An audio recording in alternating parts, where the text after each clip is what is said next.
Okay, so I'm going to make my debut as a YouTuber recording about immunology. My chair is very squeaky and Wesley is around, so if he barks, I apologize in advance. But I think this information is not too bad, and hopefully this can help you guys for your exams. So first off, what I want to do is do a mini review about exam 1 because it builds up on 2. So what are some cells that are considered part of the innate immune response versus the adaptive immune response? So I want you to always think for adaptive that it's going to be your B and your T cells because they take time to develop and then to have an action. Your innate one is always going to be around, so those are like your NK cells, your macrophages, anything that's able to respond right away, such as your phagocytes. Okay, my next question is T lymphocytes can develop into two types, right? CD4 and CD8. Which one is able to kill immediately and which one is able to activate macrophages? So you should know CD8 kills directly versus CD4, which is our helper T cells, right? And they're able to, hire someone else to do the job of killing an infected cell. Okay, then what's the role of B cells? They are supposed to develop and mature into plasma cells, which are then able to produce many, many antibodies that can then coat an infected cell or coat a particular antigen so that it can no longer be registered to our cells so that it can be marked for destruction, right? What else do I want to talk about? Oh, NK cells. Real quick, NK cells, are they active when MHC class 1 is present or absent? So NK cells are kind of like the security guards in our body. They are going to check if we have cells that mark us as self. So if we have a particular cell that does not have MHC class 1, then the NK is going to say, hey, you don't have your badge to get into this building.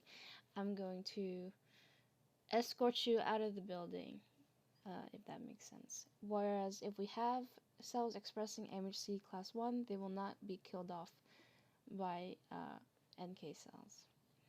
Do we know what the complement system is? The complement system is the formation of the MAC complex. Essentially, it's making that Mario tunnel shape into an infected cell so that we can throw in things such as like ROS to destroy that cell. It's just another way of killing off an infected cell. Okay, so we talked briefly about CD8 and CD4. We said CD8 is activated immediately to kill directly as they are cytotoxic T cells. CD4 activates macrophages. Do you know which one? Is it CD8 or CD4 that gets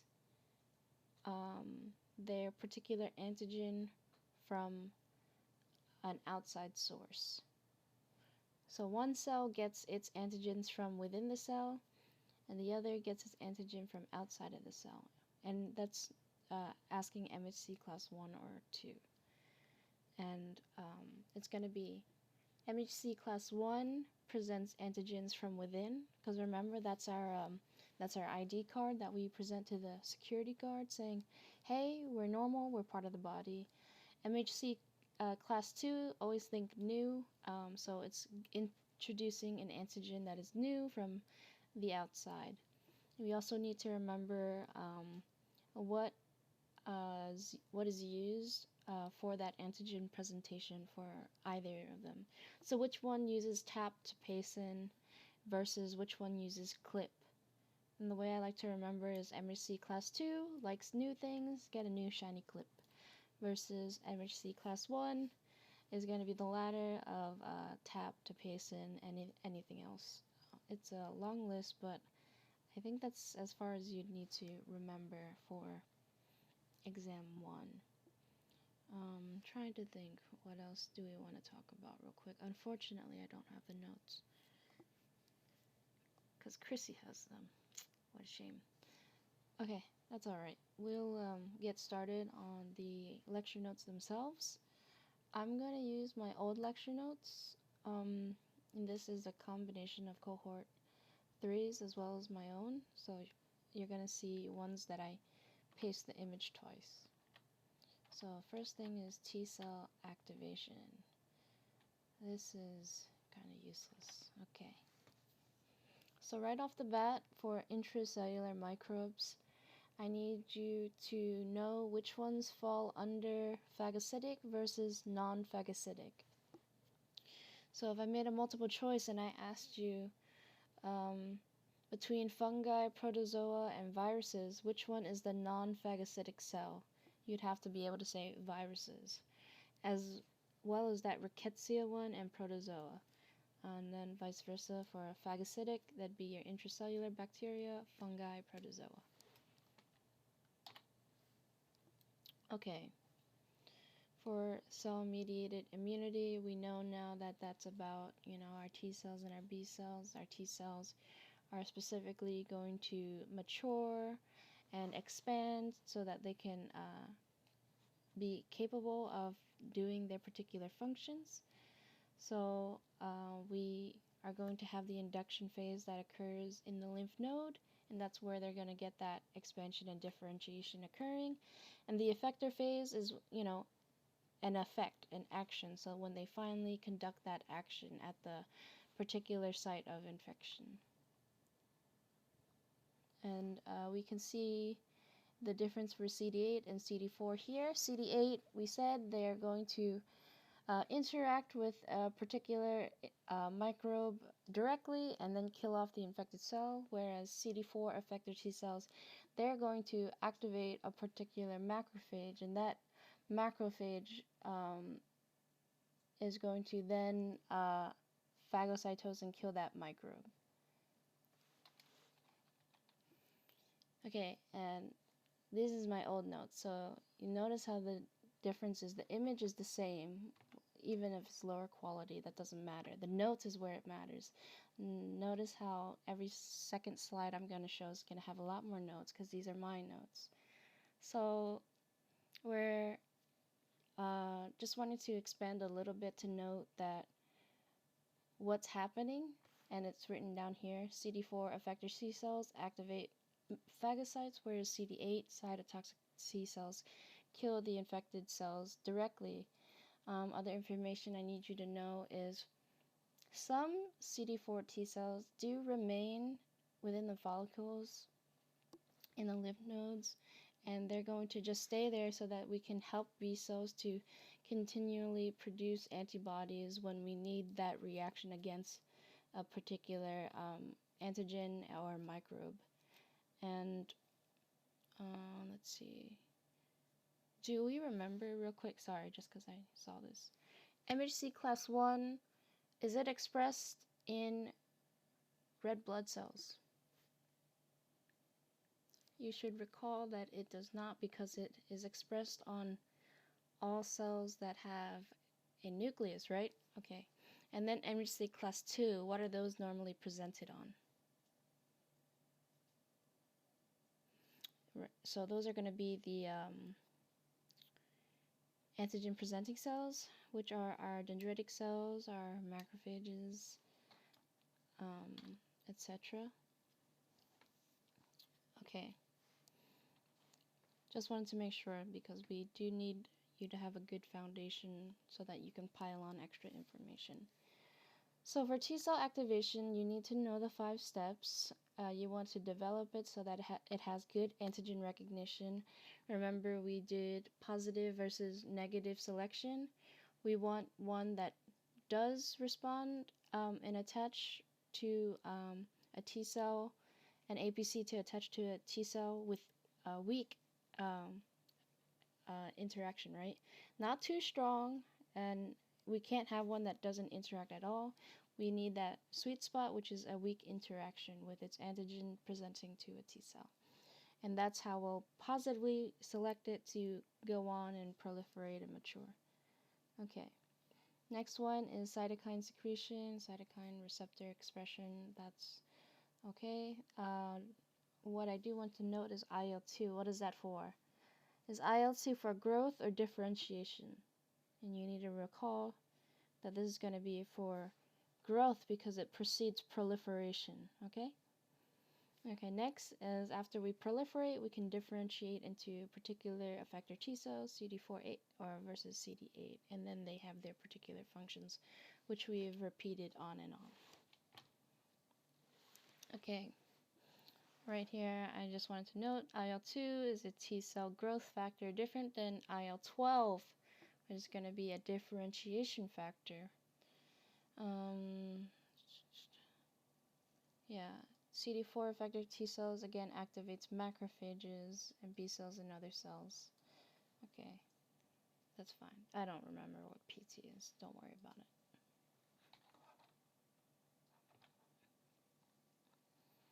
Okay, now we need to talk about T cell activation molecules. I do recommend that you know a decent number of these.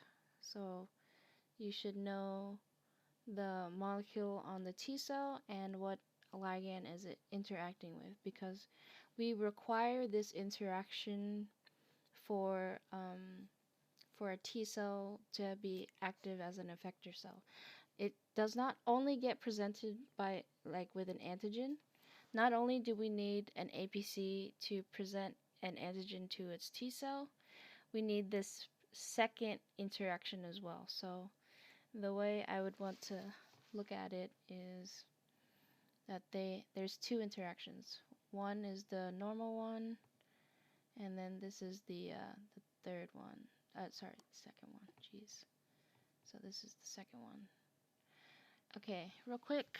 If this is an APC, what is this receptor called? Is it TCR or is it MHC?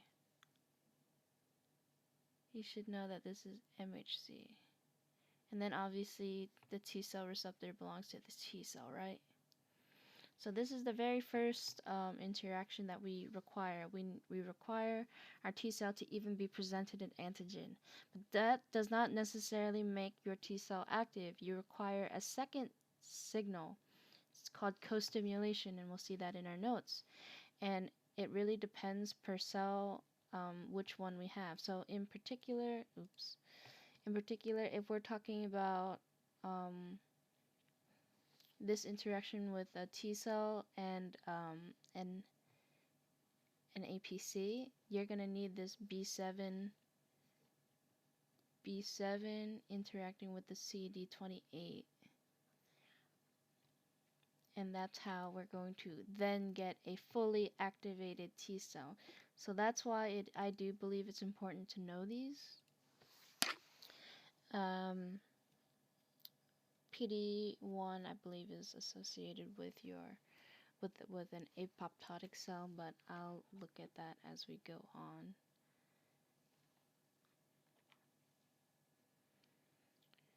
Okay, this is again just kind of stating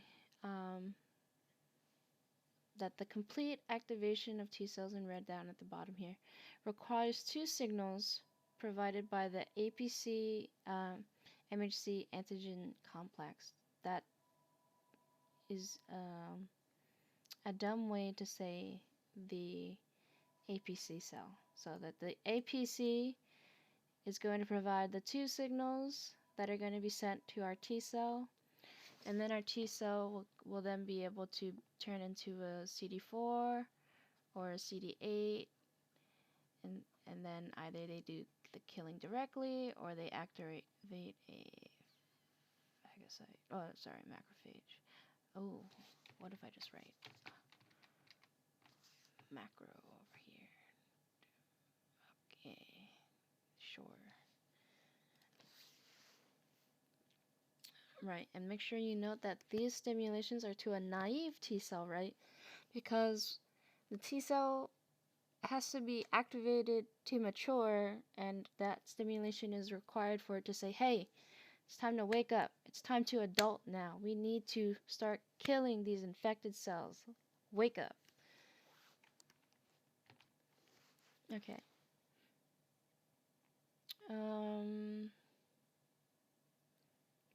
Alright, it matters which one we call first or second. Okay, so TCR, which is on the T cell, interacting with APCs, um, and that getting that presentation is going to be considered the first signal. That's the direct one. It's presenting the antigen. So in this image in particular, we have our T cell receptor. This is our T cell. We have our MHC, class 1, and then this is our particular cell that's presenting. That's going to be considered, this whole thing is going to be considered the first signal. The presentation of your antigen is your very first signal. Your second one is the one we just talked about. These lists, CD28 to B7 would be considered one, CTLA4 to B7 is considered one, etc. Okay. So yeah, multiple TCRs needed to be engaged for T cell activation, so make sure you know that it's not just one. Not a single one and suddenly your T cell becomes active. Notes over here are saying what I had mentioned before. Class 1 MHCs present antigens that are already in the cytosol of that cell. So like I said, that's the ID that says, hey, I have been part of this cell for 8 years now. Leave me alone. I can get into the building. Versus MHC class 2 is presenting antigens that are outside of the body. Do you recall which one involves proteases? Because there's one that requires proteases to break down the protein so that it's at a proper antigen size that can then be presented to the T cell. That's MHC class 2 because it's digested down protein antigens. Okay. Again, repeating, the very first signal for T cell activation is antigen recognition, the presentation of an antigen by an APC to a T cell. Lock-in items we'll talk about in a little bit. They are involved for signal transduction, so it's really just saying like after I presented this antigen to the T cell, how are we going to get the signal into the T cell to say, hey, time to proliferate and differentiate and mature.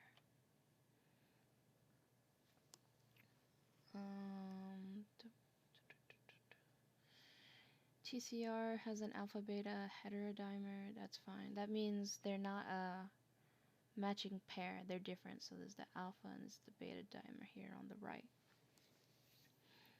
You do need to know these components to a T cell receptor complex though. So what makes up your TCR complex? Oddly, it contains TCR itself, this TCR receptor itself. This is the entire complex. It contains 3 CD3 proteins, and then they have this weird label here that's a zeta chain. So if I ask you what are the components of a TCR complex, you need to know all 3. TCR, 3 CD3s, and the zeta chain. I will not be talking about calling this double. You don't need to do that. Just know that there's a zeta chain in there.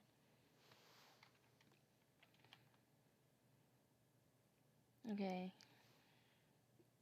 So items versus items. I like this image a lot because it really shows you how T cells interact with its APC. So do we agree that the red box here indicates the first signal for T cell activation? So this is the one that is the first signal, which is antigen recognition. The second one would be co-stimulation, which would be any of these, not the adhesion one, but any of the ones above it. So CD28 to B7, PD1 to PDL1. Okay. So just so that we know what ITAMs and what ITIMs are, because they are part of some of our receptor molecules, ITAMs are activating motifs. So notice how an ITAM is found on the CD3 proteins in our TCR complex. So this motif is necessary for docking sites for kinase. When we know kinase is to add phosphates, right? So that's how things are then able to interact with that particular what is it called again? Transmembrane protein. Oh, I did a good job. Wow. Okay. Yeah, so we're gonna so we're gonna have the activation motif, so it can add phosphates here via kinases, and that phosphate can then interact with other proteins on the intracellular side of our T cell via that phosphate that's been added on. And that's all part of activating our T cell, and thus we're going to leave that as ITAMs on the CD3. ITIMs ITIMs are the inhibition motif. And what they do is they dock phosphatases. And we know phosphatases remove the phosphate group, right? So if we remove the phosphate group, then proteins can no longer directly interact with the intracellular side of the PD1 transmembrane protein or receptor. And that means we can no longer maintain T cell activation. Because I told you, right? We need two things. We need antigen recognition, and then we need the second co-stimulation signal. But if I put items that are removing the phosphates, then we're going to lose co-stimulation, right? And if we lose co-stimulation, our T cells are no longer activated. So that is an important mechanism as to how we start up T cell activation, and then how do we stop. Okay. I need you to know CTLA4 and PD1 are needed for the termination of the T cell's response, because we know how to start it now. We've reviewed that very thoroughly. Now it's remembering how do we stop it. So it'd be these two right here. So CTLA4 interacting with B7 and PD1 interacting with PDL1. And I'll show you some images as I see. I'm pretty sure they show up. PD as in programmed death, cell death as in signaling for apoptosis, which is why they are going to terminate the T cell response. ICAM is for adhesion. LFA1 is for integrins. Okay, that's fine. Okay, wow, this whole slide just to say second signal is co-stimulation. Okay, it's okay. It's still useful. So again, this is our APC using its MHC, normally class 2, to a T cell, this is a T cell receptor presenting an antigen. And this CD28 is on our naive T cell, and without our co-stimulation, our T cell will not activate. It is when we have the co-stimulation of the B7 ligand on the APC interacting with CD28 on the T cell do we then get the activation of our T cell. That's what this image is showing. Make sure you note that just because we have our presentation of antigen to our T cell does not mean we get a response, but also note that it's no response or tolerance. So it can be that it's just intolerant. There's just no tolerancy. There's no response. There's just inactive. It's just kind of like a depressed cell just laying in bed doing nothing. Okay. And once we do get the first signal of antigen presentation, and then the second signal for co-stimulation, there's going to be the release of cytokines. IL-12. Do you remember what I said? IL-12, is it for growth or differentiation? Differentiation. IL-2 is for growth. So you're going to get the release of cytokines IL-12 and IL-2 so that we can differentiate and proliferate properly.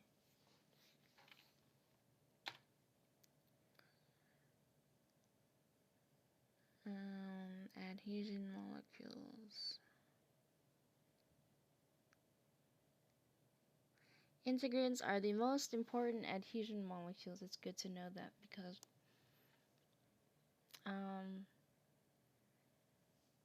we know now that once we get our T cells activated and then they mature and then they proliferate and then they differentiate, they're going to move, right? They're going to go to the site of infection. As it, like, for example, I got a cut on my hand. How am I going to get all my immune cells to the particular site of infection? They're going to travel through the bloodstream, right? Then they're going to do that leukocyte diapedesis, that extravasation. Are these words triggering you guys yet?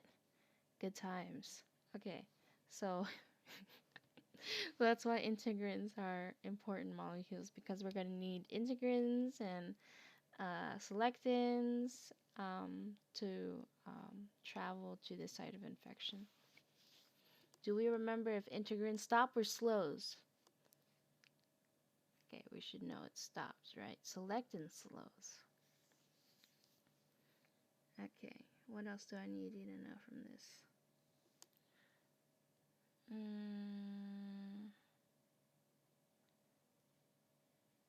When TCR recognizes an antigen and binds to APC, the adhesion increases T cell activation. Okay, that's fine. I don't really need that. So long as you know that it's positive loop, that obviously once we have antigen presentation from an APC to a T cell, it's going to promote adhesion and going to promote T cell activation. Wow. Okay. Okay. And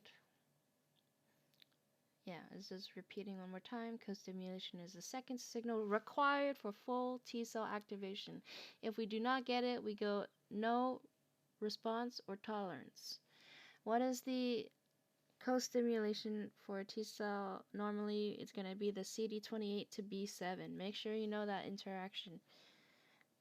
CD28 signalings are essential for responses of naive T cells. So that's how we're going to finally fully activate a naive T cell for it to grow up. Without CD28 B cell interactions, we're going to have insufficient T cell activation. We just don't get T cell activation. It's just gonna stay an inactive naive T cell. It is good to note that in the presence of microbes, your APCs are going to express more B7 because 1 and 2. I don't think you really need to know its CD80 and CD86 form. It's going to produce more B7 ligands because it says, hey, we should contact the T cells because we have a problem here. Let's wake them the fuck up. Okay. Where am I at now? Additional co-stimulation for T cell activation. I don't think you had this slide, so it's not too important. It's associated with CD28. I don't really think you need to know about ICOS that much. I do think CD40 is important though.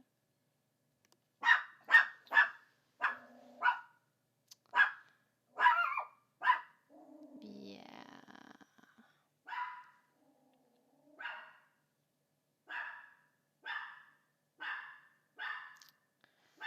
One moment.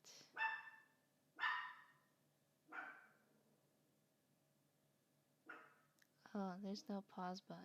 Alright, we're just rolling with it. Okay, main reason why we care about CD40L to CD40 interaction is that it's going to promote the production of more B7 and cytokines. Come here, Wesley. Okay, and the reason why we want more CD40L and CD40 interaction is because we're going to promote the production of IL-12, which promotes the differentiation of cells. Wesley, come sit with me. Okay. So this is only highlighting the fact that we need to know again IL-12 is for T cell differentiation, and we need the co-stimulation of CD40L to CD40 to promote more B7 on our APCs, but also more production of IL-12, which is needed for the differentiation of T cells. Wesley, stop it.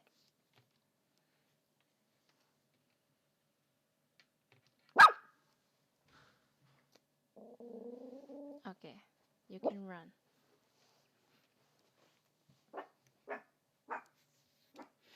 Okay. Sorry.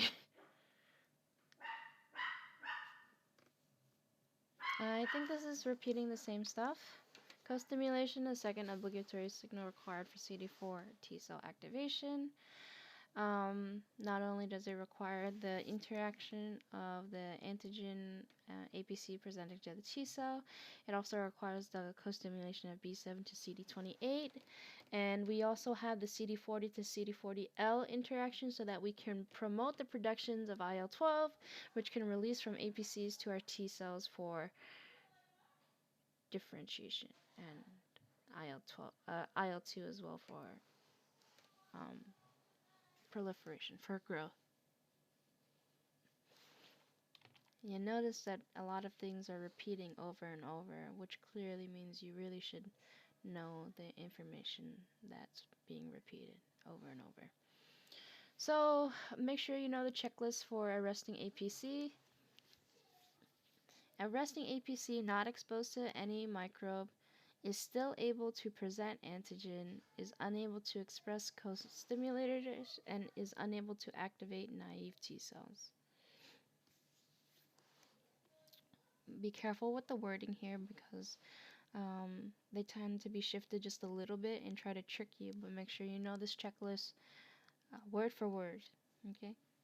So if I ask you, true or false, resting APC is not exposed to a microbe are able to express co-stimulators, true or false? And you'd have to say false, right? They're unable to express co-stimulators. It's very wonky when they change it up too, so be careful.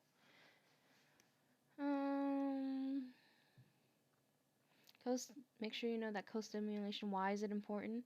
It ensures specificity. It makes sure it's double checking that we are responding to a foreign substance rather than any of our self-antigens. Rather than, maybe having a faulty expression with the first antigen and suddenly our cells are attacking themselves, right?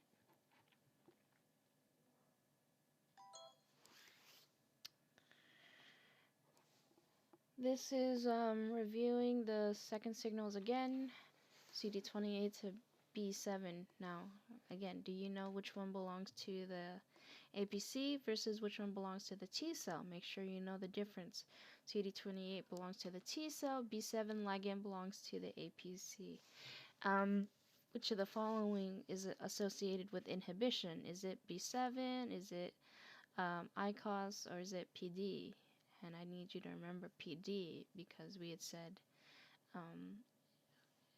like apoptosis, it's going to signal the deactivation of T cells.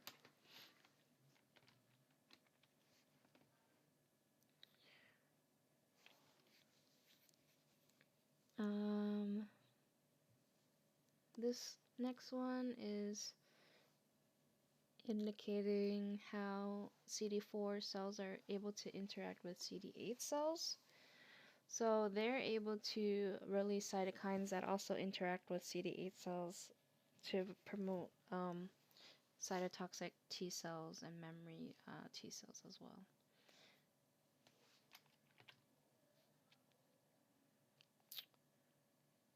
Okay, these are the phases. We should know the phases. Some things I want to note. Again, what did we say? Proliferation. IL-2. Wow, it's like a mantra. Okay, CD40L. Remember CD40L. What is that for? CD40L interaction with CD40. Produce more B7. Produce more cytokines IL-12. Which does what? Differentiation. Differentiation so that we can then get what? Effector functions. So it can seem a little like long-winded or something, but that's how we have to understand how the T cells are activated to grow. And then how do we control the response? How do we dial back the activation? CTLA4. What if it's not CTLA4? What's the other receptor that can do the same thing? PD, right? Interacting with PD-L1. Make sure you know these two signals can deactivate a T cell.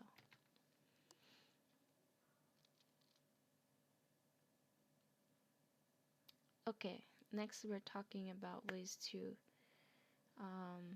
no, this is just kind of repeating, okay, this is elaborating the activation that I had talked about. So, here we have our TCR complex. TCR complex is three things, right? TCR, and what are the two other things? 3 CD3s and a zeta chain. And on which of the three is it TCR? Is it CD3s or is it the zeta chains that have ITAMs? Make sure you remember that it's on the CD3s that we have ITAMs, that we have docking spots for kinases that can then phosphorylate. In this particular case, the kinase here, call it LUK, LCK, is the tyrosine kinase. So that phosphorylation allows LUK or our kinases to bind onto the zeta chains. The phosphorylation occurs, as you can read here, on both the CD3 and the zeta chains, but it allows the protein then ZAP to interact with our zeta chain and then do downstream signaling to the T cell for activation. So it's just adding more details as to what's exactly happening for T cell activation. I don't think you need to go too deep on it, just know the components, which one is associated with kinases. We know that it's CD3, and then that phosphorylation can occur on CD3 and zeta chain. LUK is technically tyrosine kinase, and that's the kinase that's interacting and phosphorylating these chains that can then allow for the ZAP70 protein to dock and interact and to do downstream signaling. That's as far as I need you to know. So, downstream signaling into what, you might say? Into all this stuff. Do not waste your memory space on all this information. What I want you to be able to say is that we have the interaction of the antigen presented by the APC, MHC class 2, to the T cell receptor of a T cell. We have CD3 and zeta chains and TCR in the TCR complex, which allows for items on the CD3 where we can have phosphorylation via kinases, via LUK, which can then allow the docking of ZAP70, which can do downstream signaling to produce two things: transcription factors and promote protein synthesis. And what I would tell you to remember for the end products of this whole signal is, yes, NFAT, NFKB, AP1, and protein synthesis. The reason why is because in my old notes she did point them out, and they are key transcription factors for certain pathways. I don't think you need to memorize the pathways, but if I asked you true or false, T lymphocyte transduction pathways involve NFK alpha or like NFKA, you need to be able to make sure to say no, it's NFKB. It's um, it's involved with being the production of the transcription factors for that is NFKB that can then be used in certain signaling pathways. I don't think you need to memorize the signaling pathways.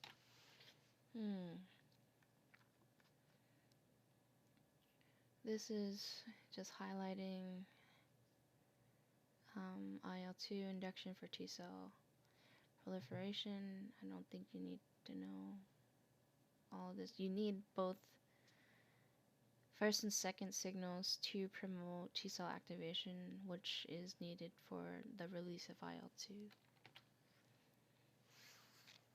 Okay, make sure you know for the kinetics of T cell responses. Of course, the very beginning we have infection, and then immediately after we're going to have an increase in our CD8 and CD4 T cells in response.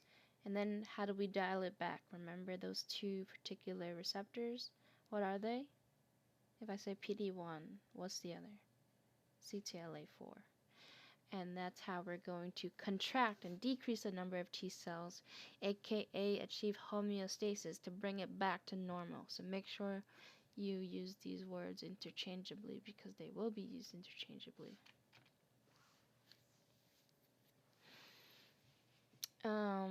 This is just talking about the number of antigens and the increase in T cell clonal expansion. Just know that it's like 10,000 fold increase 7 days later. That's fine. Whew. Okay, next we are looking at effector T cells, and we're going to go into specific ones: Th1, Th2, Th17, and TFH. TFH is the follicular helper ones. We need to know what type of cytokines can be released from each particular effector T cells. Th1 being IFN gamma, Th2 is, I don't know why they wrote it like this, but 3, 4, and 5, and Th17 is 17 and 22. And we need to know their particular function. Which one is involved in production of IgE? You need to be able to say Th2. Which one is involved in protection against fungi? You need to be able to say Th17. Which one promotes germinal centers? TFH.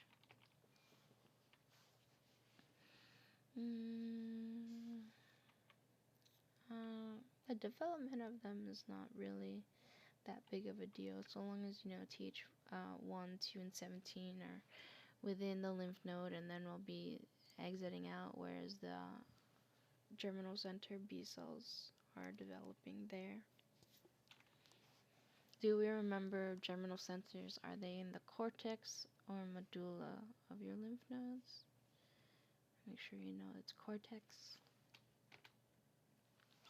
I like this chart a lot. It's very informative. So make sure you know the cytokines that are being released. Where are they signaling to? What is their target cell that they're going to signal to? Macrophages, eosinophils, neutrophils for Th1, 2, and 17 respectively. Or what can they respond against? Helminths is another way for parasites, again Th2. And know their role in disease as well. So if I say which one's associated with allergy, you should know Th2. They never usually ask for autoimmunity because Th1 and 17 cover it. Chronic inflammation, though, you can get that sorted out for Th1. You don't need this.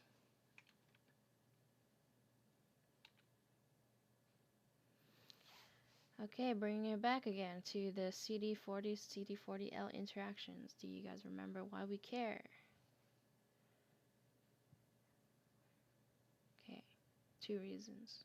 B7, IL-12. Good job. Just gonna assume that you did it, okay? Um, Make sure you know the CD40 interactions are in both cell-mediated and humoral immunity. Humoral immunity, is that B cells or T cells? B cells, right? And then cell-mediated, obviously T cells.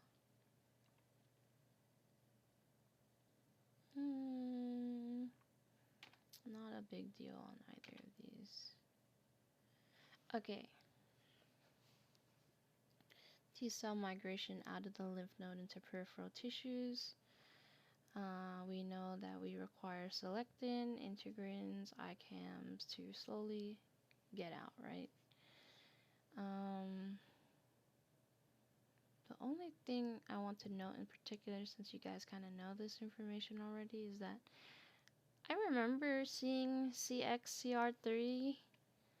Make sure you know its function is in activation of integrins and chemotaxis.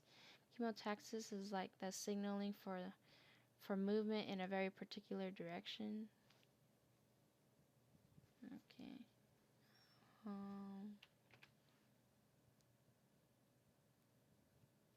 Yeah, this is a good summary of it.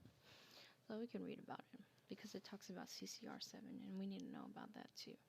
L-selectin, CCR7 both mediate the selective migration of naive T cells into lymph nodes through the high endothelial venules, which are lined by endothelial cells that express ligands that can then bind the selectin and chemokines that bind CCR7.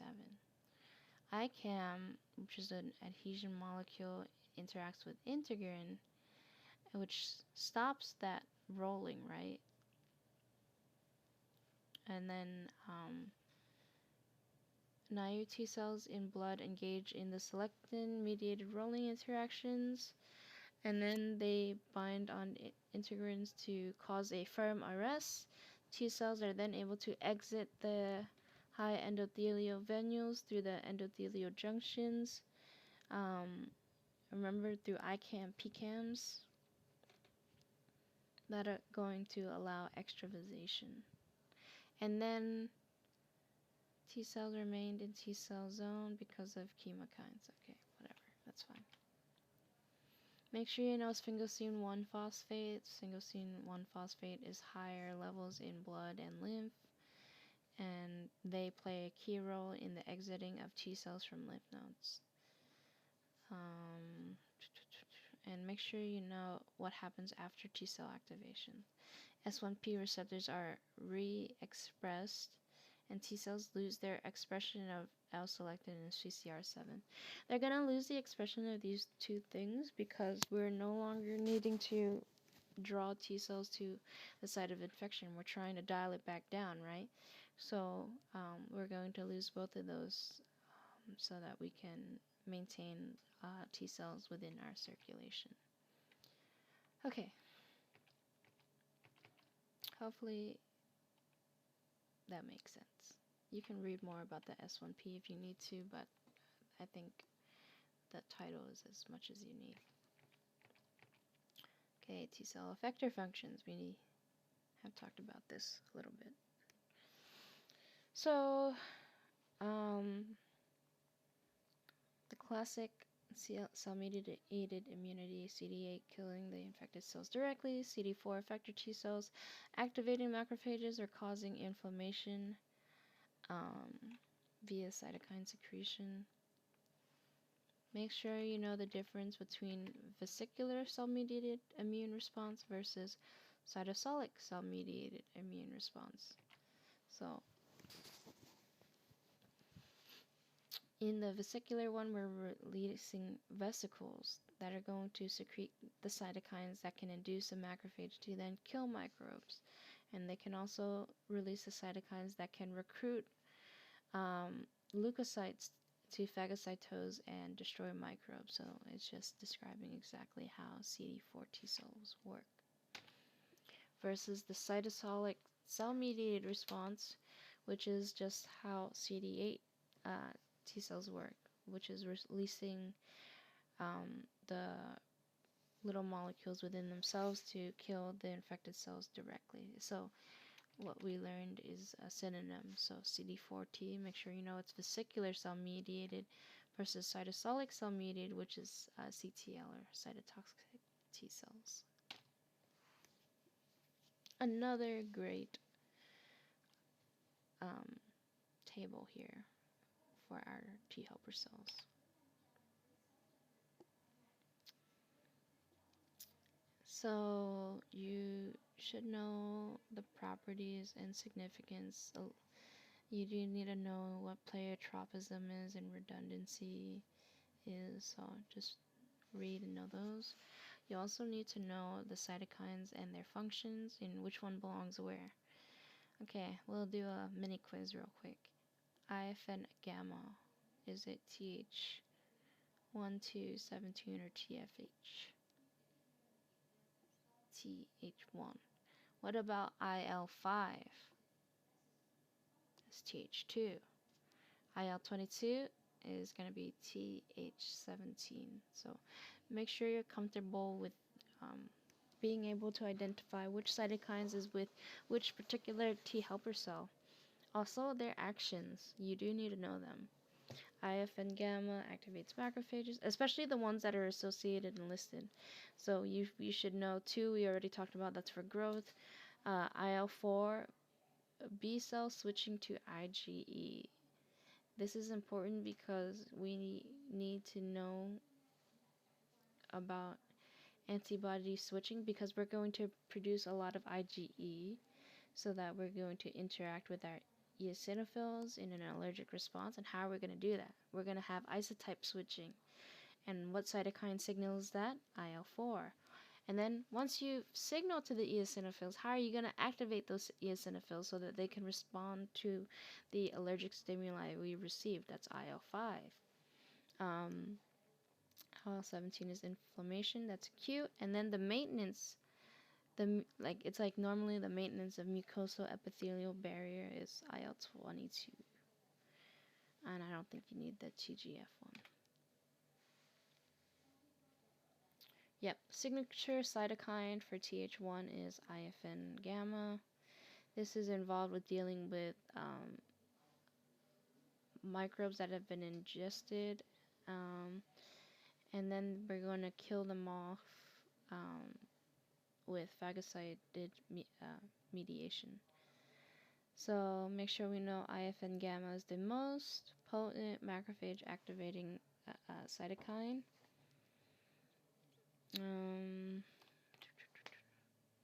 Oh yeah, so this is an example of cohort 3's slide for Th1 cells. This is mine. Very interesting how they are different, right? Okay. So make sure we note that Th1 cells produce IFN gamma. IFN gamma is the #1 way of activating macrophages to kill off microbes, and this is the classical pathway for macrophage activation. This is the straightforward original version. Make sure you know what type of molecules are within our macrophages that can then kill off the bacteria that's been eaten up. It contains ROS, it contains nitric oxide,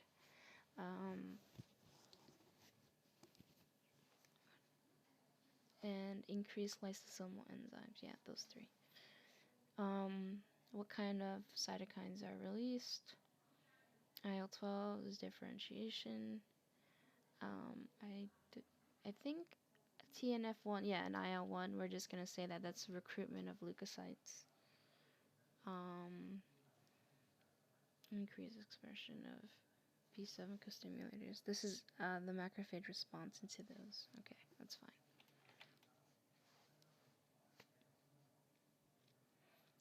So, Th1 is going to recognize the antigen being presented. It's then going to require that co-stimulation, the CD40L and CD40 on this case, which is on the macrophage, and that's going to trigger the T helper cell to release cytokines IF and gamma to the macrophage that says, okay, now's the time. Kill off the uh, the bacteria that you are that's currently within you. And that's how we get Th1 signaling for the death of bacteria. Make sure you note that the CD40L and IF and gamma together produces a very strong micro bicidal effect, which is killing off microbes. Again, we're highlighting TNF and IL-1, which is also part of this Th1 response. It's for inflammation and leukocyte recruitment. IL-12 is for the differentiation and promoting Th1 response.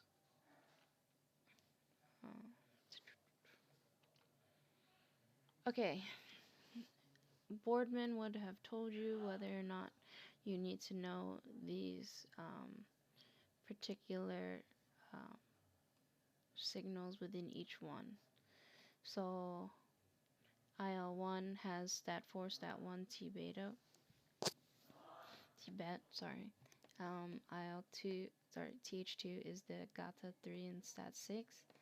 And then Th17 is ROR, gamma T, and STAT3. I had to memorize these. I don't know. You guys have to memorize these, so we'll see. Yeah, and like we were shown it, and for particular each one, Th1, we needed to know these three. Okay. I want you to know what cells produce what. NK cells produce IF and gamma. IL-12 is produced by dendritic cells and macrophages. You should know those for sure. Taiwan interferons promote Th1 differentiation. That's fine. Okay, yeah. T2 has many functions. You should know the red boxes: antibody production, mast cell degranulation, mucus secretion, macrophage activation. That's alternative, not classical. Eosinophil activation. The main one we're going to talk about is eosinophil. And of course the mast cell, because it has all the IgE antibodies, right? And how did we get that IgE antibody? How did we get all of our normal IgG to convert down to IgE? Through B cells. And through what cytokine? IL-4. So do you see how that starts to connect on why the Th2 cells use IL-4 and IL-5? IL-5 is activation of the eosinophils. Okay. Th2 effector cells. When you hear Th2, I want you to be able to think immediately helminths, parasitic worms, eosinophils, IgE. These are all the thoughts that you should be hearing. And IL-4, 5, and 13. These are all like the instant thoughts you should be hearing for Th2. So Th2 is involved with isotype switching for the production of IgE from B cells. E cells are going to bind, sorry, IgE antibodies, coat worms. Yeah. They're going to release tons and tons of IgE antibodies that will coat a worm or whatever that's infected us. And then the mast cells in our body are then going to release the cytotoxic granules that can then kill off the particular worm. And then eosinophils are going to bind to the IgE. They're activated by IL-5, and they also are going to release toxic granules to kill off the worms. The IL-13, the thought is for IL-13 is, okay, we're releasing very damaging material into our body. How are we protecting ourselves? We're going to use IL-13. IL-13 is mucus secretion to protect our intestines, and then it's going to promote, by making a slip and slide that's smooth, that it's going to promote the release of that parasite from the intestines, i.e. poop it out. Okay, we talked about macrophage activation having a classical way versus an alternative way, right? So remember those cytokines and which one's associated with what? We said classically activated was Th1, so that's IFN gamma.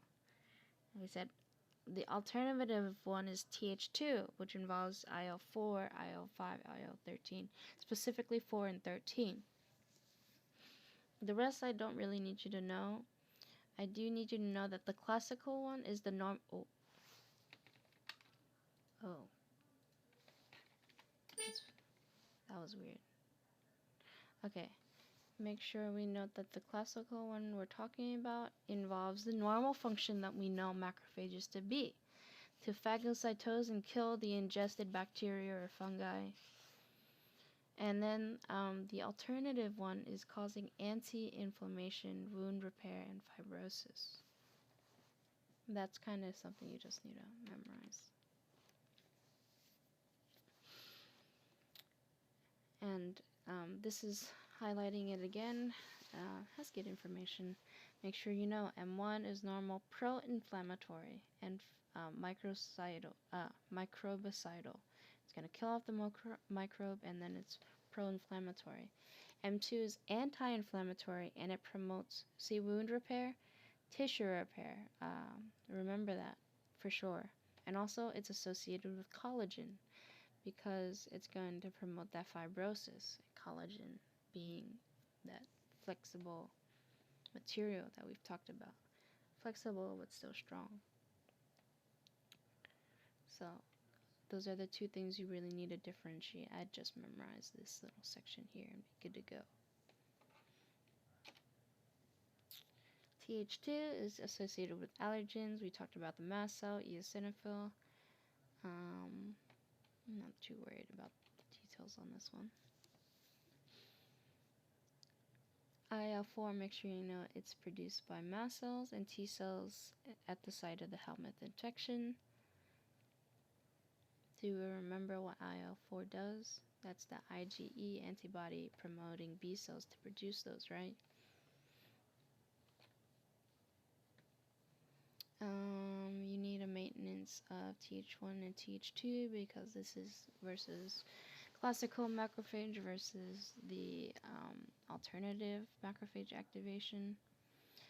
I think it is good to know those two, but I don't think you need to know about these particular infections. Okay, and then if I say fungi, instantly you should think Th17. So parasitic, like the microbial ones, is Th1. The allergen, the helminths, or the worms are Th2, and then the fungi and bacteria is Th17. And they're extracellular bacteria, whereas Th1 is intracellular, right?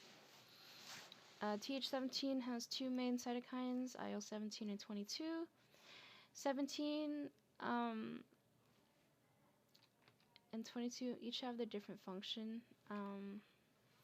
IL-22 is maintaining epithelial barriers. IL-17 is the chemokine production. Th17's goal is to recruit neutrophils and monocytes. So, if I asked you, which helper T cell is associated with eosinophils, you need to say Th2. But if I said neutrophils, you need to say Th17.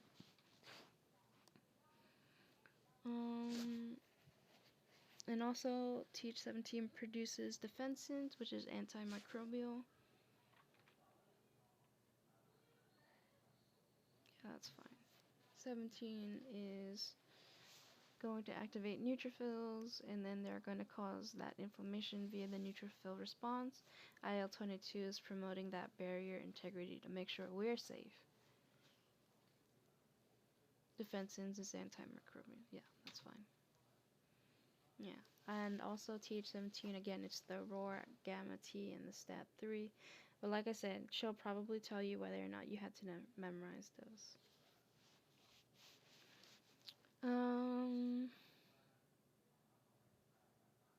I do think you need to know that IL-1, IL-6, 23, and TGF-beta are produced and induce Th17 differentiation. And then TGF beta is normally a strong immune inhibitor unless present in IL-1 or 6. Like, those are just like Snapple facts I would just know.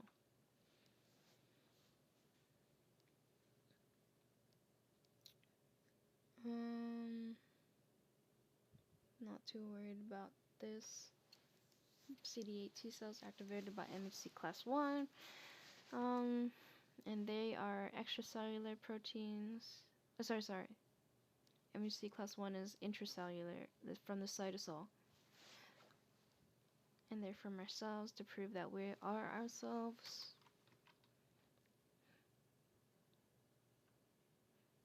Do we remember granzymes versus perforins? Which one is used to break into the membrane of a cell? It's perforin, right?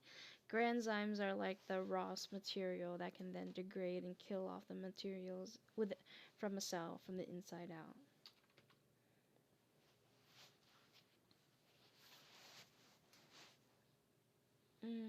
It's kind of saying the same thing.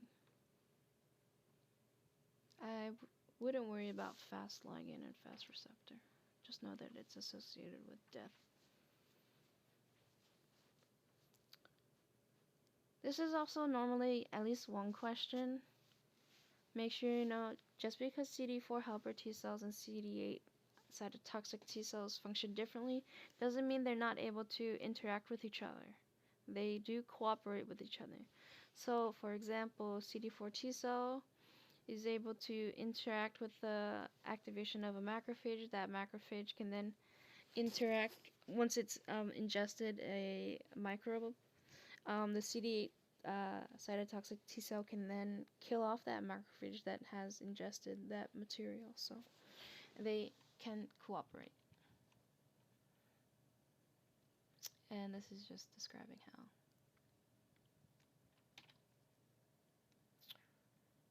I do think you should know this. I think you've had this in your other slides too. This CMI, cell-mediated immunity. You should know some examples and what they use. What do they hijack in the presentation of antigen to hide? Because this is how we evade cell-mediated immunity. How are we hiding from our T cells? They're hiding by interfering with TAP. TAP, do you remember? Is that MHC class 1 or 2? One is tap to paste and the other is clip. Again, I like to think 2 is new clip, 1 is tap to paste, and so MHC class 1, which means it is inhibiting herpes simplex virus presentation to a CD8 cytotoxic T cell. Does that make sense? Mycobacteria inhibits the phagolysosome fusion. Epstein-Barr inhibits via IL-10, which is involved for macrophage activation. I would know this chart. Main ones are Mycobacteria, HSV, and Epstein-Barr, but I would say know a little bit about all of them. Acute infection is an instance of viral load, and then our T cell response falls. Chronic infection is that you always have a lot of viral load, but you're going to fatigue or exhaust your T cells because they just can't do the job. And that's why we're chronically sick, because there's just so much viral load that's going to be constantly being introduced to us, but our T cells are going to hit a limit that they cannot respond to the virus.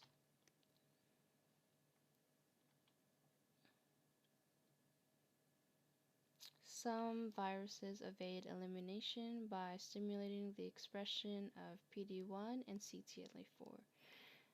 Does that make sense how that works?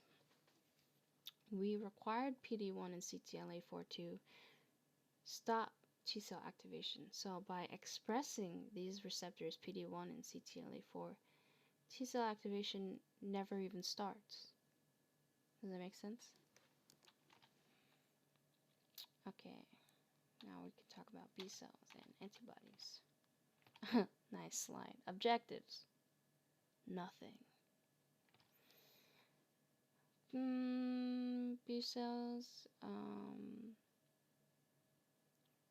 of course, starting from the bone marrow, and then make sure you know the order. It's pro B cell, pre B cell, then immature B cell. Not pre, then pro. It's pro, then pre. We should know what type of antibodies are produced in the membrane. So immature B cells have IgM, whereas like the normal mature ones are gonna have IgM, IgD. I don't think you need to know all this heavy chain information just yet. Okay, what is an antigen? Antigen is a molecule that binds to the antibody or T cell receptor. What is an epitope? The particular portion of the antigen that interacts with the antibody. And it's the portion that the T cell receptor is recognizing that antigen. Okay, humoral immunity. This is all about B cells. Humoral immunity, is that adaptive or innate? Adaptive, right? Okay. Again, make sure you know the same order. Functions same as T cells. You need to make sure it can even recognize antigens weakly. When they do, they are going to activate B cells to proliferate, differentiate, and then they can turn into effector B cells that can do all sorts of functions listed here, such as antibody secretion, isotype switching, affinity maturation, and memory B cells, which can recall. So that way, the next time we're infected, we can respond quickly.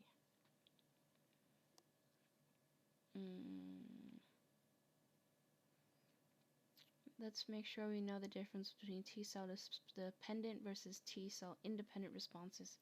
B cells do not always require the help of T cells, but remember before we said T cells can help out the production of antibodies, so that's T dependent when a helper T cell does participate in promoting the maturation of B cells to plasma cells to then produce tons and tons of antibodies. And then independent is they have other signals that are then able to help them produce their antibodies. And now we need to remember the differences between the two. What is the main antibodies for each? Independent T cells mainly produce IgM. They're short-lived plasma cells and they have low affinity. T-dependent generates isotype switched antibodies that have high affinity. They generate memory B cells. They produce IgG, IgA, IgE, and they're long-lived plasma cells, so make sure you know the differences between the two.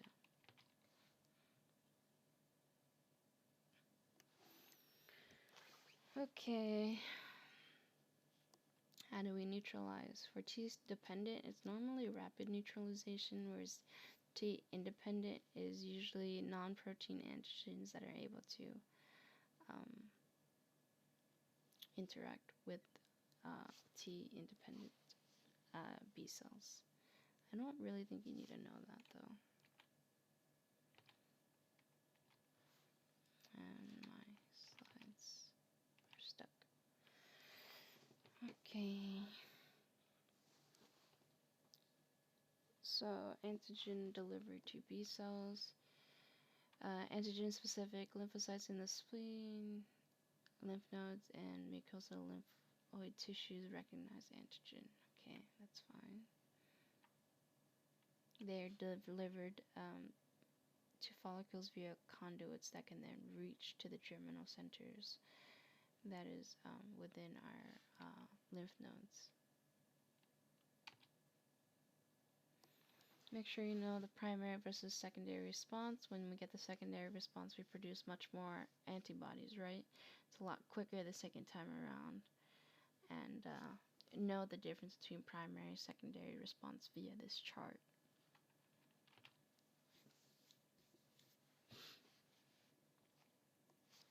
This is the same thing, just different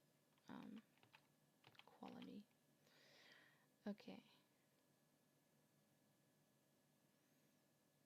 So remember the domains that we had talked about for the T cell receptor complex. T cell receptor was TCR, 3 CD3s, and a zeta chain for their domains.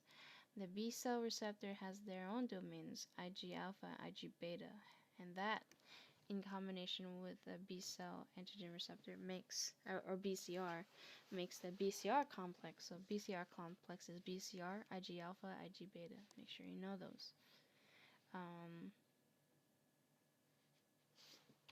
That's all I really need from this one.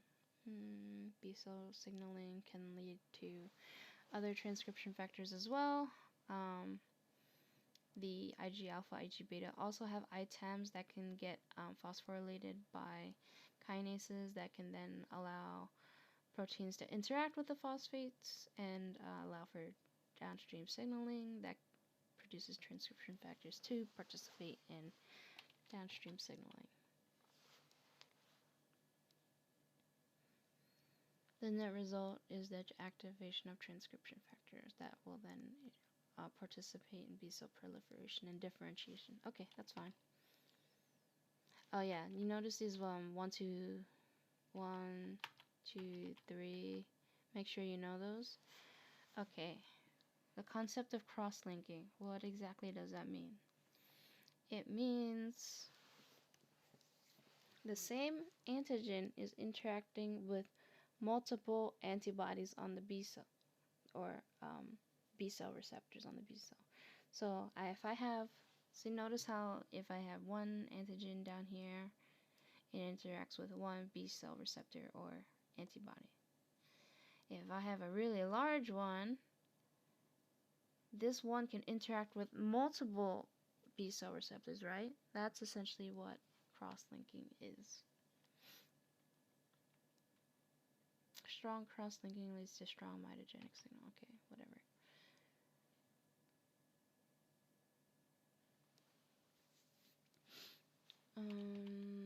So make sure you know the CD3, C3D, sorry.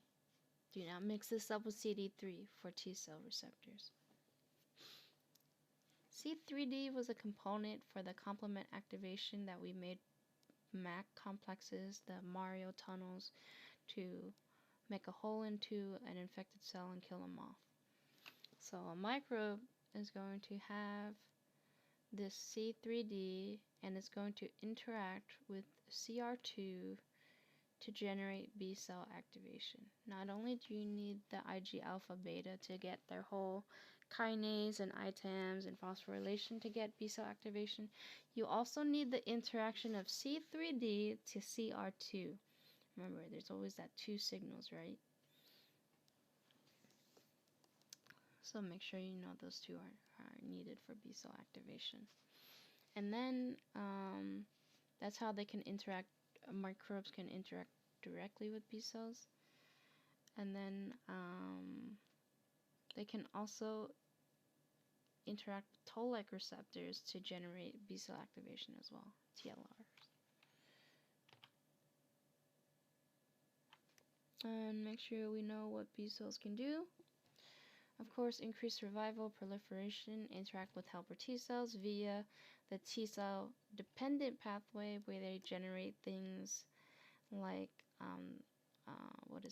the long-lasting cells versus like the short-lasting ones for the T independent, the B independent cells. You know what slide I'm talking about. Improves responsiveness to cytokines and antibody secretion. That's all fine and dandy. B cell proliferation is the mitogenic response, whereas production of IgM is differentiation into plasma cells. I don't really need this.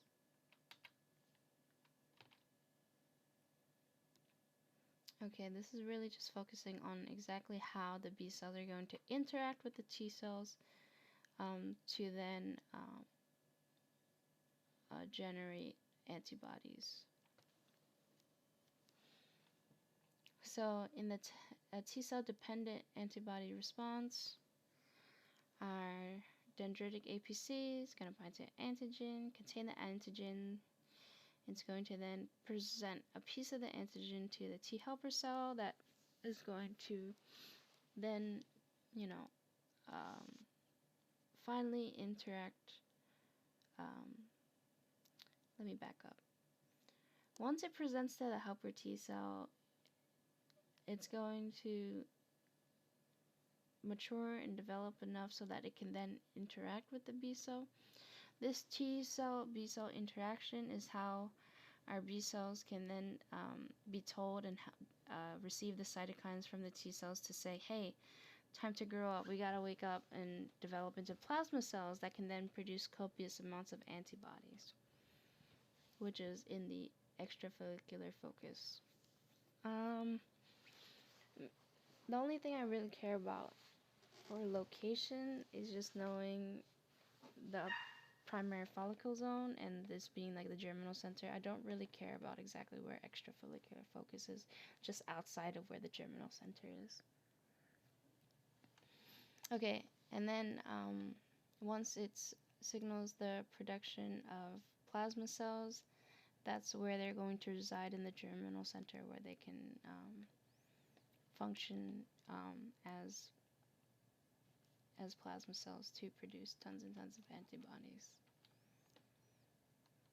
At least that's as far as I recall and as far as I expect you guys to know. CCR7 and CXCR5 does show up. I do remember CCR7, we had talked about the chemokine receptor that was needed for kind of the whole integrin selectin situation. And CXCR5 is the chemokine receptor, so that it can recognize chemokines in the B cell zone. That's, again, all I'd need to know. It's very peripheral.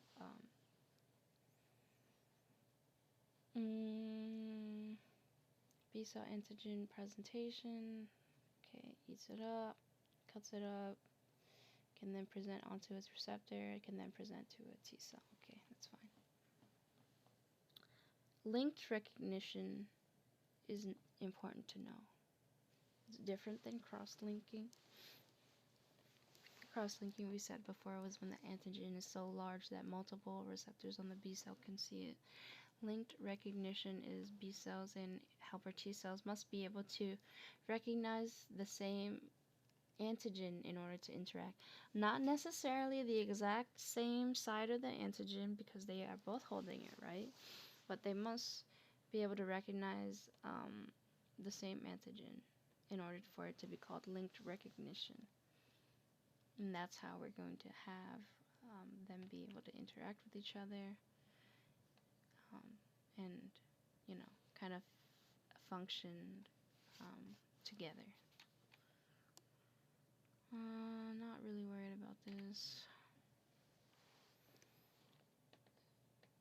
T cell mediated activation. True, the T cells can then generate cytokines that can then signal the B cells to proliferate and differentiate. Do we remember what kind of cytokines that would help that out?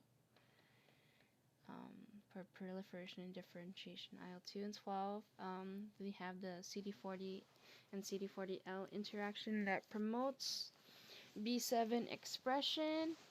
B7 interacts with CD28 for that co-stimulation for the proper activation of B cells in this case, because the T cells are releasing the cytokines to the B cells so that the B cells can proliferate and differentiate.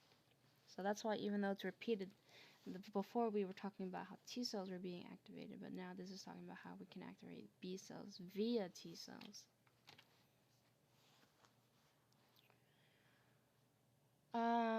Know this order for germinal center reactions of B cells, because once your B cells proliferate is then when you can get somatic mutation, maturity of your affinity, and your isotype switching,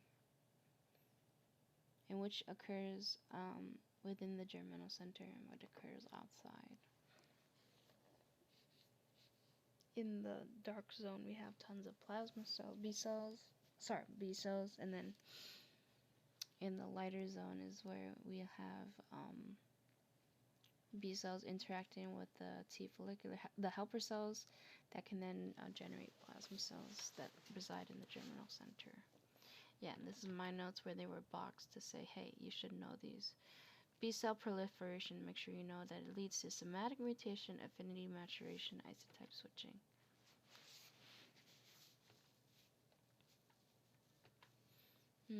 Extrafollicular and germinal cell reaction.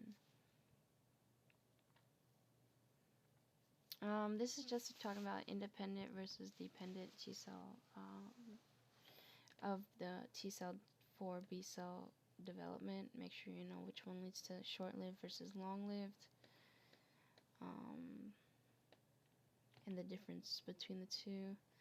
And you guys don't need this because I don't think they used it last time as well. This is the only time where CCR7 and CXCR5 are brought up again, though. So if you feel like you want to study extra, I would go and read that up, just to check out their functions. CXCR5 is just the reaction to chemokines, and CCR7, like I said, was for that whole docking situation. Yeah, this is a good one. Germinal center reactions nullify B cell proliferation, antibody class switching, somatic hypermutation, affinity maturation, and generation of memory cells. That's perfect. Study that. Know the processes that lead to which one. So IL-4 leads to the generation of IgE, whereas TGF beta leads to the production of IgA. Know the functions of each antibody. So helminths, IgE, mucosal immunity, IgA, complement activation, IgM. Which one's a dimer, IgA? Which one's a pentamer, IgM? Which one is participating in neonatal immunity, IgG?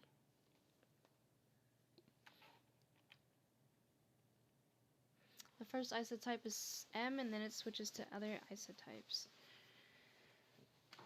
Okay, note that IL-4 promotes the isotype switching of from B cells to generate IgE, as we had said before. Don't worry about this image. Recombination of isotype switching. So exactly how do we get that isotype switching? Okay, first, know the order of what's happening here. AID is activation-induced deaminase. You do not need to know the entire function. Just know, oh look, I'm just going to read this. Just know VDJ region and antibodies have already recombined and joined VDJ in constant region. So in order for our isotype to switch, we're going to recombine our VDJ region, so that we're going to generate that new isotype. That's occurred before B cell maturation ever occurs, and then we can get isotype switching to occur because we're going to mix up a section of the gene and splice it elsewhere. Okay. Affinity maturation is talking about mutations, particularly in the V region of the gene for B cells, that are going to generate high affinity for antibodies versus when it did not have the mutation, it had low affinity. So it's just maturing by having a mutation that improves its affinity to antibodies.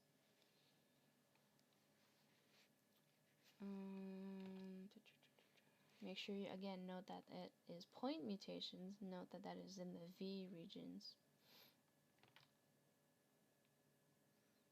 And high affinity B cells.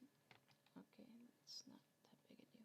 Better affinity equals better antigen recognition equals better chance of surviving. Yeah, that's fine.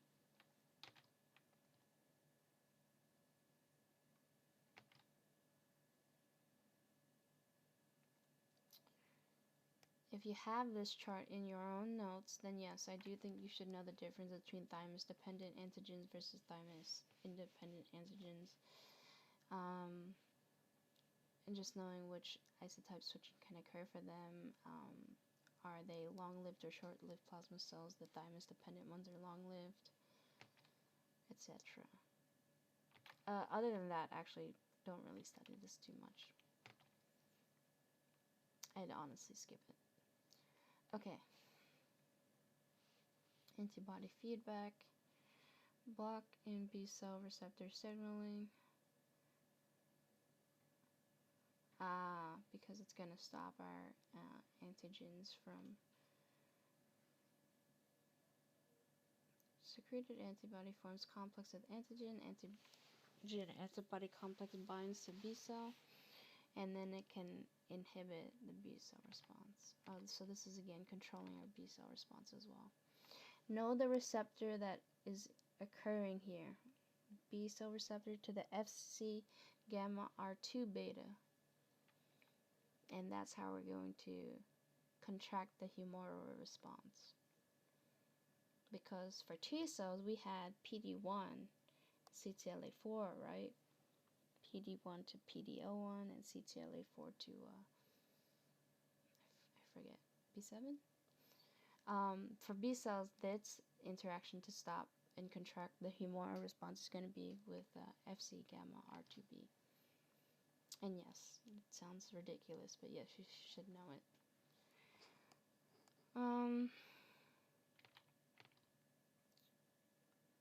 This is kind of just repeating. It's a summary about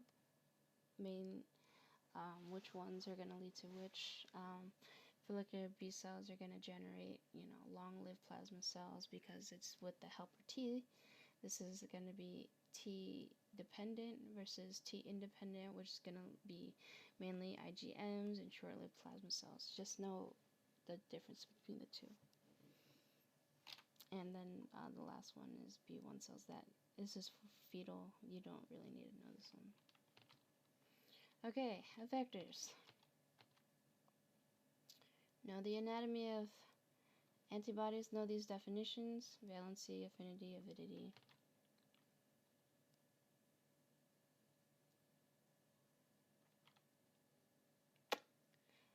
Okay.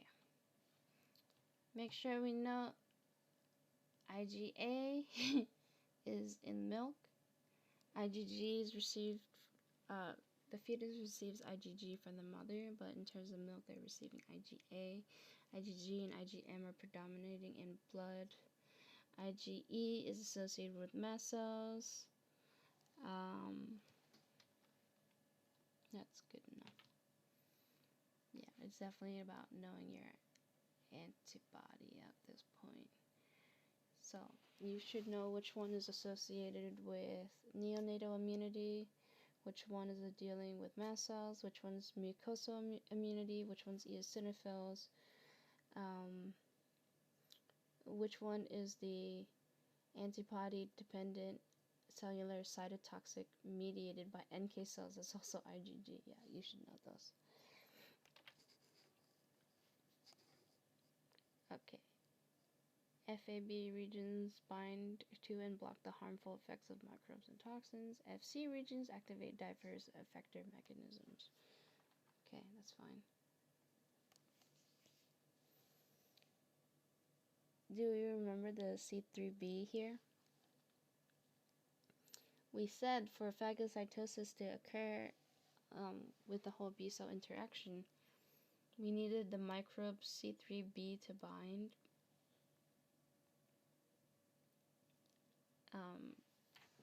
Along with the antigen presentation. So like, not only are we getting the microbe, we needed that C3b interaction on the B cell for it to even function, to activate.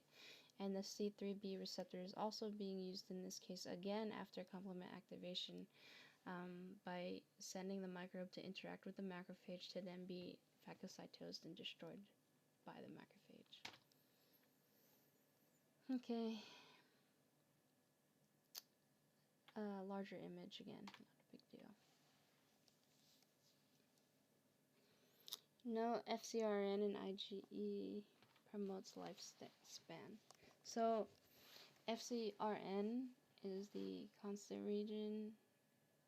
Actually, yeah, FcRn, the neonatal Fc receptor, improves the half-life of IgG molecules. That's literally just like a question that has been asked before, and kind of a factoid.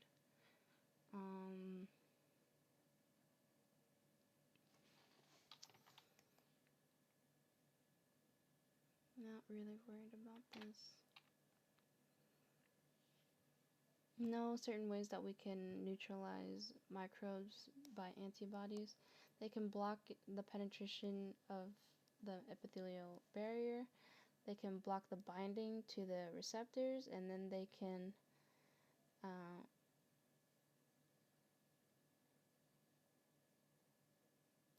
block the binding of toxins to the cellular receptor. Yeah, that's fine. This is all the FAB portion that's causing the neutralization of the microbes by binding directly to that microbe. Opsonization is the eating up of that microbe by a macrophage.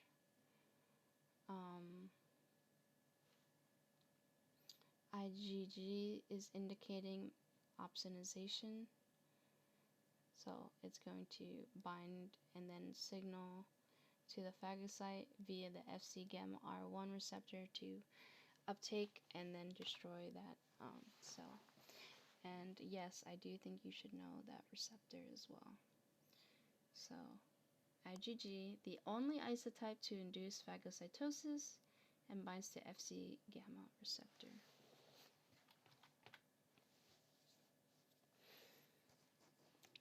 So which two at least showed up? Fc gamma R1 we talked about just now with IgG, and then Fc gamma R2b, right? We talked about the pulling back on all the B cell activation so that we can kind of get back to normalcy. This is minus the three we had to know. See the Fc epsilon R1. The epsilon, I think, as in E, as in IgE, as in mast cells, eosinophils, etc. Fc gamma R2b, we talked about feedback inhibition to dial it back, and then Fc gamma R1, which is general phagocytosis. This is antibody dependent, or like, sorry, what is it called again? Antibody dependent cellular cytotoxicity. So, an NK cell is going to interact via the Fc gamma R3. It really sounds like a mouthful with all these receptors, but you should know them. So it's going to deal with the cell that's been antibody coated. It's going to receive the Fc gamma R3, and that's how the NK cell is going to know, oh, hey, we're going to kill this guy off.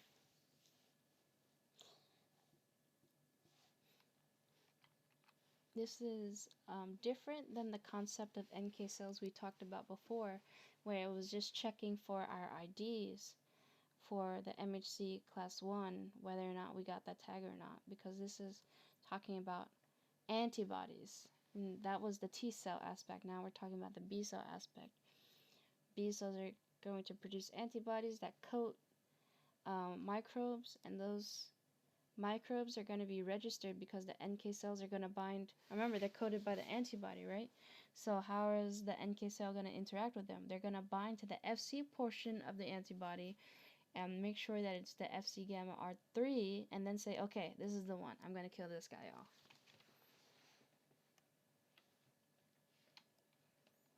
Okay. IgE, eosinophil helminths, that's fine. That's Fe, like I said, Fc epsilon R1. Notice that's the only one with an E. And you see how these are all labeled as effector functions of B cells. Neutralization of microbes, antibody-mediated opsonization. You should know these. 3 is antibody-dependent cellular cytotoxicity with NK cells, which uses the Fc gamma R3, and the IgE activation requires the Fc epsilon R1 and requires Th2 and their cytokine IL-5. IL-5 is for the activation of eosinophils, right?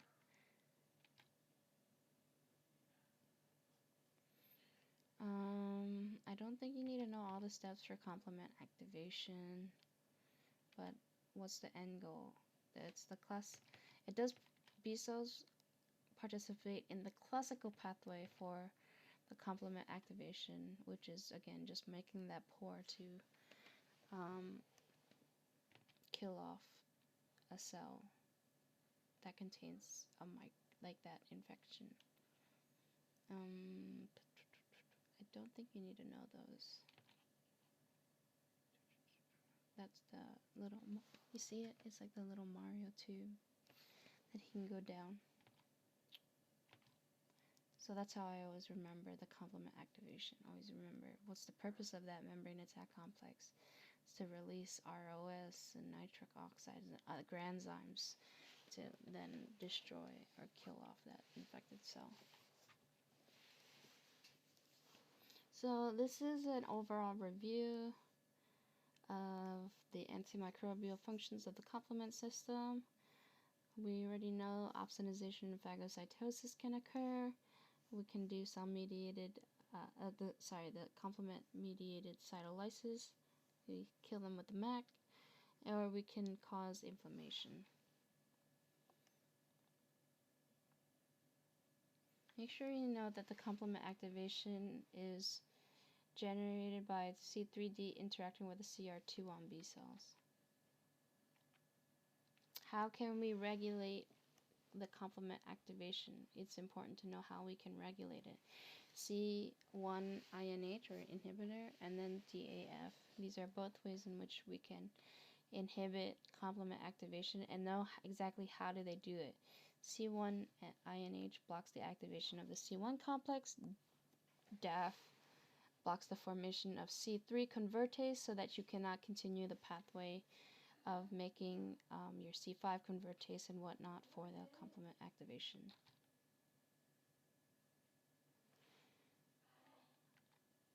This is just stating it again. IgA, mucosal immunity.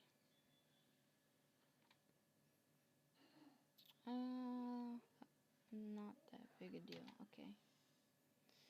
Neonatal immunity is good to know. Make sure you know maternal IgA is through the milk. IgG is through the placenta. And remember, FcRn prolongs the lifespan of IgG. This is a good summary slide.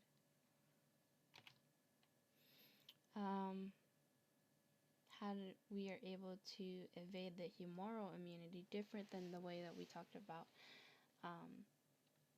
cell-mediated immunity, right? Certain ones that infected like TAP, Tapacin, things that affected the phagolysosomal formation. This one's going to inhibit via the humoral immunity. They're going to change their variation of the antigen so they're not well recognized.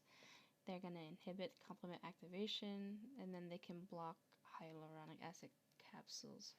I don't really understand that last one though, but you should know these three to know these are just ways in which the humoral immunity can be dodged. I don't really remember having to study this.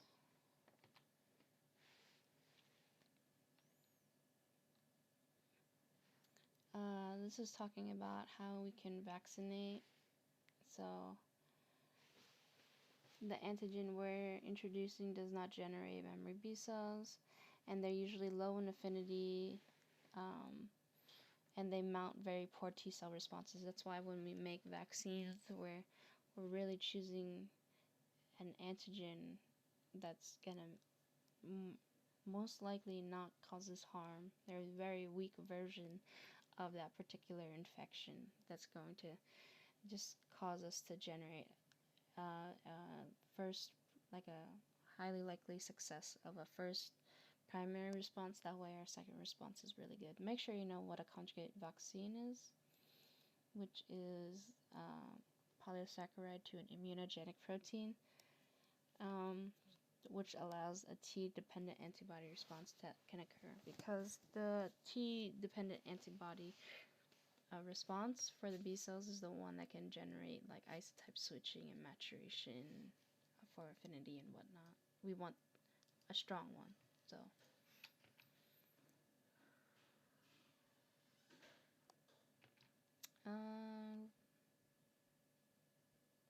Then I don't think this one's needed against microbial circulation. Oh, yeah, this is just showing how the conjugated vaccine works in detail, but you don't need that. Um, Hopefully that helps with understanding the lecture portion of it. I'll try to record maybe the questions if possible over the weekend. I do know you guys have histo, so I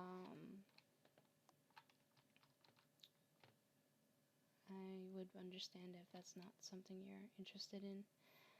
I'm gonna post these up so that you guys can play with them, and hopefully it helps you guys out. I know it was a long recording, but at least it's a recording, so you can pause and start whenever, right? And if you have any questions, you can email me or text me, but I think you guys got it. It's not too bad. It's repeating a lot of T cell activation, what's so special about them, and antibodies and secondary signal. A lot of things were repeated, so I'm hoping these practice questions help you guys out with it, and I think I got a good number of them here for you guys. Oh, I even got one about an Android 37, so okay. Hope you guys had a good break, and we'll have to hang out again sometime soon.